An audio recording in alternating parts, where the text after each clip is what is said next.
श्री राम ज्योतिष India YouTube channel में सभी ज्योतिष प्रेमियों का स्वागत है। आज की कक्षा का विषय प्रसंग है कृष्णमूर्ति पद्धति ज्योतिष के आधार पर तृतीय भाव से संबंधित जो कारकत्व होते हैं, जो विषय होते हैं, उनका विचार किस प्रकार से किया जाता है। तृतीय भाव छोटे भाई बहनों का है, पराक्रम प्रसाद साहस का है, एडवेंचर का है, छोटी छोटी यात्राओं का है, एजेंसी, लॉटरी, घर छोड़ना या घर का बेचना, साक्षात्कार, आयु क्योंकि अष्टम से अष्टम है, संचार के साधन, किसी समाचार की प्राप्ति, वो दुखद हो या सुखद हो, किसी प्रपत्र डॉक्यूमेंट की प्राप्ति, उसकी उपलब्धि, लेखन, प्रकाशन, विज्ञापन, गृह भूमि भवन वाहन का स्थान परिवर्तन, कहीं भी अदालत आदि में अपील करना, किसी भी समझौते पर हस्ताक्षर करना, कोई भी अनुबंध करना, किसी बात के लिए, विवाह के लिए, साक्षात्कार के लिए, मित्रता के लिए, व्यापार के लिए, किसी वार्ता को करना, नेगोशिएशन जिसे कहते हैं। तो इस तरह के जो प्रयास हैं, इस तरह के जो विषय हैं, उनका तृतीय भाव से विचार किया जाता है। तो कृष्णमूर्ति पद्धति के आधार पर संबंधित विषय में कब सफलता मिली, कब असफलता मिली, कौन कौन से भावों से तृतीय के सबलॉर्ड को संबंध बनाना चाहिए, कार्य होना चाहिए, सफलता के लिए या विफलता के लिए किस प्रकार से उसका प्रयोग किया जाता है, उस पर विचार करेंगे। सहोदर प्राप्ति या सहोदरों से सुख के लिए तृतीय भाव की उपनक्षत्रपति का संबंध तीसरे और 11वें भाव से होना चाहिए। भाइयों से दूर जाने के लिए, भाई से वियोग के लिए दूसरे और 10वें भाव का कार्य तृतीय भाव के उपनक्षत्रपति को होना चाहिए। परस्पर मधुर संबंधों के लिए लग्न और एकादश भाव से संबंध यदि बनाता है तो संबंधों में भाई बहनों से मधुरता रहती है। और भाइयों से वैर, विरोध और वैमनस्य की स्थिति तभी पैदा होती है जब तृतीय का उपनक्षत्रपति छठे और 8वें भाव का कार्येश बनता है। और ये स्थितियां तभी पैदा होती हैं जब संबंधित ग्रहों की संबंधित भावों से कार्येश बनने वाली ग्रहों की दशा, अंतर्दशा और प्रत्यंतर दशाएं आती हैं। भाई की हानि के लिए तीसरा, 5वां और 10वां भाव प्रमुख होते हैं और उसमें बाधक ग्रह भी शामिल होता है। नौकरी आदि में स्थानांतरण के लिए, स्थान परिवर्तन के लिए, घर छोड़ने के लिए तीसरा, 10वां और 12वां भाव का कार्य यदि तृतीय भाव का स्वामी या उपनक्षत्रपति बनता है तब ऐसी स्थिति बनती है। इसमें 10वें भाव के उपनक्षत्रपति का विचार भी कर लेना चाहिए क्योंकि आजीविका का प्रमुख भाव 10वां होता है, तृतीय भाव परिवर्तन का होता है। जीवन को भय यदि तृतीय भाव का उपनक्षत्रपति अष्टम और द्वादश का कार्य बनता है, मारक और बाधक भावों से संबंध बनाता है, तो उनकी दशा अंतरदशा में जातक के जीवन को भय हो सकता है। इसमें लग्न, अष्टम और द्वादश भाव का भी विचार कर लेना चाहिए। उनके जो उपनक्षत्रपति हैं उनका विचार भी आवश्यक होता है क्योंकि एक भाव के अनेकों संयुक्त भाव होते हैं तो उनका विचार भी आवश्यक होता है।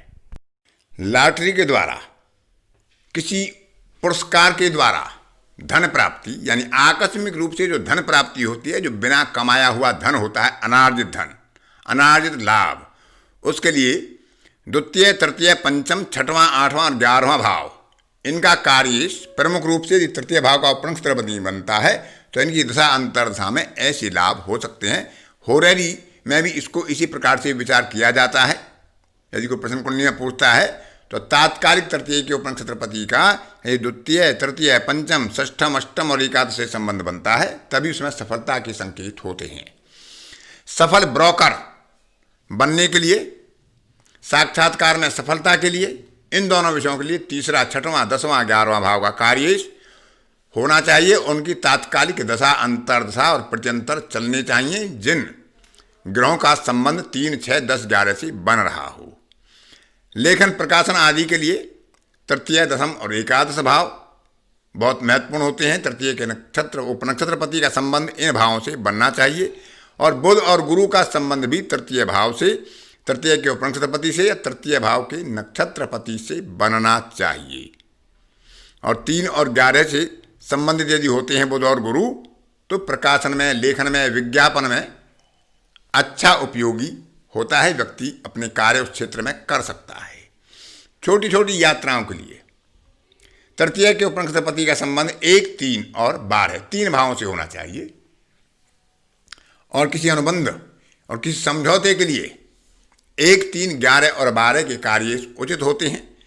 यदि ये अच्छी स्थिति में हों, तृतीय के उपनक्षत्रपति का संबंध 1, 3, 11 और 12 भाव से बन रहा हो और तात्कालिक दशा, अंतर्दशा और प्रत्यंतर दशा संबंधित ग्रहों की चल रही हो, तो ऐसे समय में किया गया अनुबंध, किया गया समझौता, बैंक आदि में खोला गया खाता या किसी भी कार्य को प्रारंभ किया जाना एक सफलता का सूचक हो जाता है।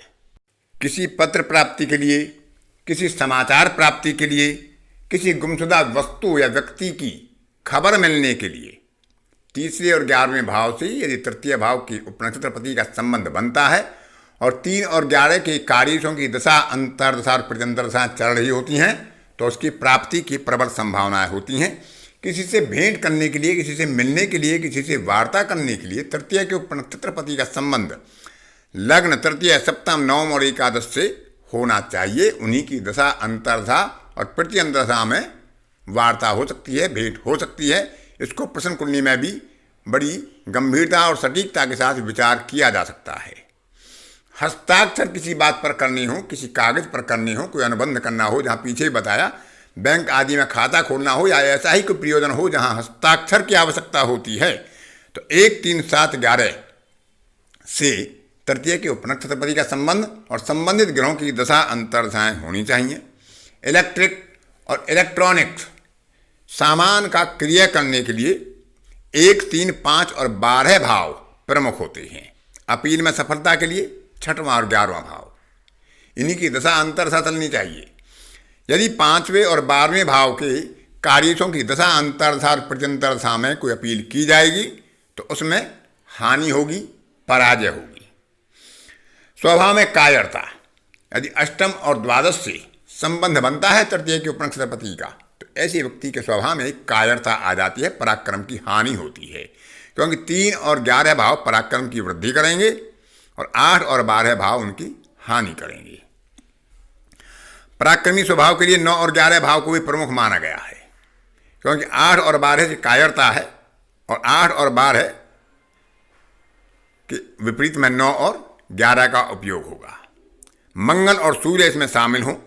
संपत्ति विक्रय यदि लाभ के सहित देखना हो कि संपत्ति विक्रय के बाद लाभ होगा, तो 3 और 11 भाव के कार्यों की दशा, अंतर्दशा होनी चाहिए। और यदि 5 और 12 भाव के कार्यों की दशा, अंतर्दशा है तो हानि के साथ विक्रिया होगा, उसमें कोई विशेष लाभ के योग नहीं बनेंगे, क्योंकि पंचम भाव सप्तम का 11वां है और सप्तम भाव खरीदार होगा। जब हम अपने मकान को बेचेंगे तो उसको लाभ अधिक होगा, हमारे लिए लाभ कम होगा। अशुभ समाचार या कोई चिंताजनक समाचार तभी प्राप्त होता है जब तृतीय के उपनक्षत्रपति का संबंध 3, 8, 11 से हो और 3, 8, 11 के कार्यों की दशा, अंतर्दशा आदि चल रही हो। साहसिक प्रयास, एडवेंचर आदि के लिए 6, 10 और 11 भाव का विचार प्रमुख होता है। छोटे वाहन से बड़ा वाहन या हल्के वाहन से भारी वाहन क्रिया करना हो, उसका विचार करना हो, तो 1, 3, 11 और 12 से विचार किया जाना चाहिए। इन भावों का कार्य तृतीय के उपनक्षत्रपति को बनना चाहिए। संबंधित ग्रहों की दशाएं होनी चाहिए।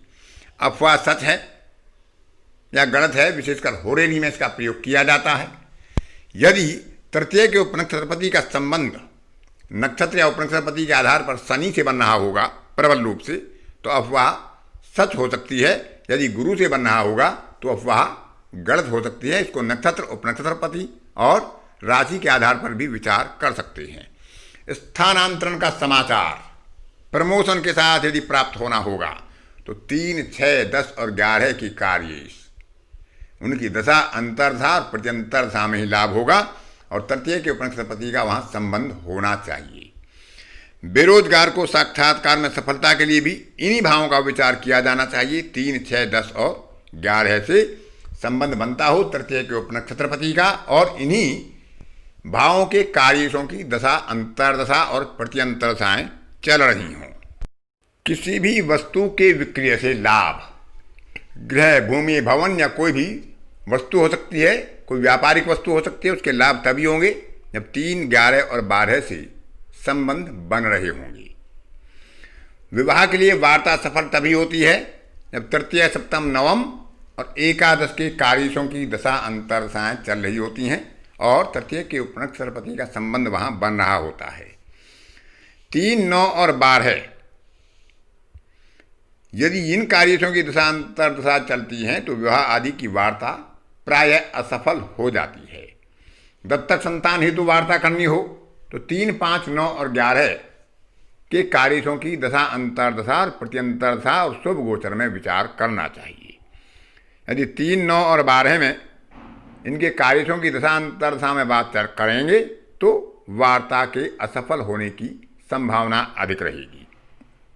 किसी के व्यापार का अधिग्रहण करना, किसी से व्यापार को लेना, चलते हुए व्यापार का अधिग्रहण करना या खरीदना या उस पर आधिपत्य करना, 3, 6, 9, 10 और 11 भाव इसके लिए प्रमुख होते हैं। परीक्षा और प्रतियोगिता आदि में सफलता के लिए तृतीय भाव के उपनक्षत्रपति का 4, 9, 11 से संबंध हो और इसी संबंधित भाव के कार्यों की दशा, अंतर्दशाएं चल रही हों तो परीक्षा, प्रतियोगिता में सफलता प्राप्त होती है। इसके अतिरिक्त भी छोटे छोटे अन्य कारकत्व और विषय होते हैं, लेकिन जो प्रमुख विषय हैं तृतीय भाव के वो आज आपके सामने बताए गए। आज की कक्षा में इतना ही। अन्य किसी कक्षा में फिर किसी नए विषय के साथ आपसे मुलाकात होगी। तब तक के लिए अपनी वाणी को विराम देता हूँ। धन्यवाद।